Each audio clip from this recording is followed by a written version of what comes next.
జై శ్రీమన్నారాయణ. ఈరోజు తిరుప్పావైలోని 20వ పాశురము దాని యొక్క భావము తెలుసుకుందాము. ముప్పత్తు మూవర్ అమరర్కు మున్ చెండ్రు కప్పం తవిర్కుం కలియే తుయిలెలాయ్ செப்பமுடையாய் திரளுடையாய் செற்றார்க்கு வெப்பம் கொடுக்கும் விமலா துயிலெலாய் செப்பன்ன மென்முலை செவ்வாய் சிறுமருங்குல் நப்பின்னை நங்காய் திருவே துயிலெலாய் உக்கமும் தட்டாலியும் தந்துன் மணாலனை இப்போడే ఏ నీరాట్టేలే రెంబావాయ్. దీని యొక్క భావము, 33 కోట్ల దేవతలకు ఏ విధమైన సంకటములు వచ్చినను ముందుగానే అటకుపోయి వారిని రక్షించు సమర్థగలవో స్వామి, నిద్రలేచి రమ్ము. ఆశ్రితులను రక్షించుటకై వారి విరోధులను దునుమాడు బలాఢ్యుడా.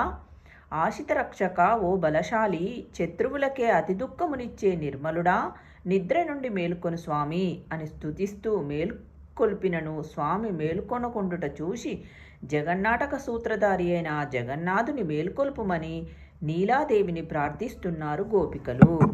బంగారు కలశముల వంటి భవధ్యేయమును, దొండపండు వంటి అధరములను, సన్నని నడుమును కది అతిలోక సుందరముగా విరాజిల్లుతున్న నీలాదేవి, నీవు శ్రీ మహాలక్ష్మి సమానురాలవు. కరుణించి నీవైనా మేల్కొనవమ్మా. నేను లేచి చేయవలనదేమేమో వినుము. మన స్వామి అయిన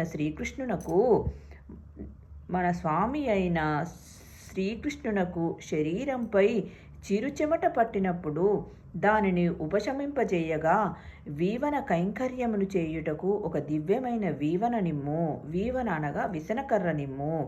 ప్రబోధ సమయాన స్వామి తిరుముఖ మండలము జూచుకొనుటకు ఒక దివ్య మణిదర్పణం అంటే అద్దము నిమ్ము. వీటన్నింటినీ మాకు అనుగ్రహించి స్వామిని మేలుకొల్పి మమ్ము అతనితో కూర్చి మంగళ స్నానము చేయింపుము తల్లి. నీ అనుగ్రహం ఉన్నననే కదా మా ఈ వ్రతము మంగళముగా పూర్తి కాగలదు అని ఆండాల్ తల్లి నీలాదేవిని వేడుకుంటున్నారు ఈ పాశురములో. ఓం శ్రీ మాత్రే నమః. రేపటి వీడియోలో 21వ పాశురము దాని యొక్క భావము తెలుసుకుందాము.